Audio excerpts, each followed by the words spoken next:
Bonjour et bienvenue sur la plateforme de soutien scolaire jerevise.fr. Aujourd'hui, dans cette leçon, nous allons voir qu'est-ce qu'un angle droit et comment vérifier qu'un angle est droit avec une équerre.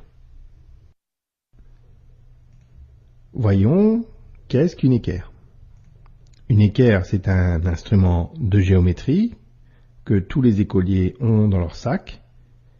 Et cette équerre a quelque chose de particulier, c'est qu'il a un angle droit.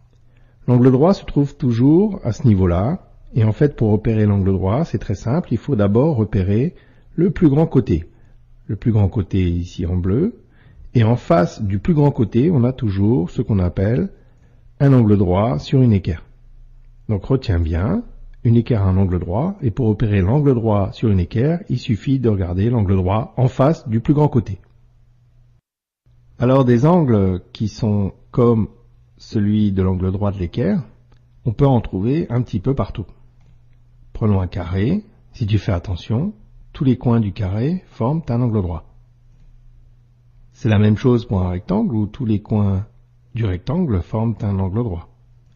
Mais on peut aussi trouver des angles droits dans les coins de livres ou dans les coins des télévisions si elles sont parfaitement rectangulaires. En fait, si tu fais attention, des angles droits, t'en as un petit peu partout. Regarde autour de toi. Le coin d'une salle forme généralement un angle droit.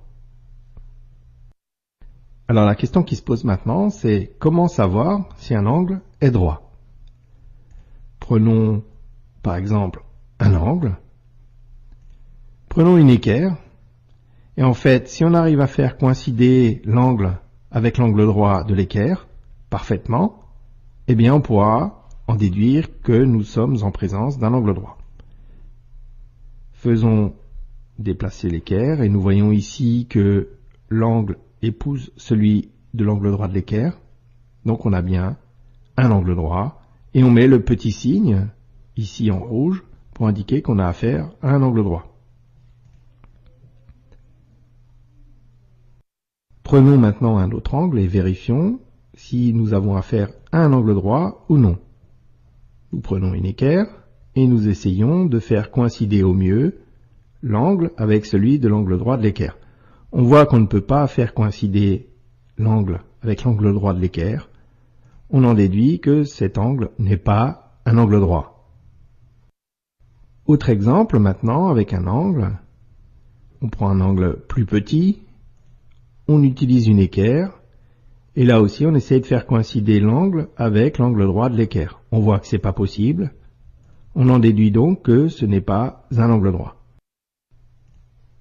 Souviens-toi, on trouve un angle droit en face du plus grand côté d'une équerre. Pour vérifier qu'un angle est droit ou non, on utilise une équerre, et on essaye de faire coïncider l'angle avec l'angle droit de l'équerre.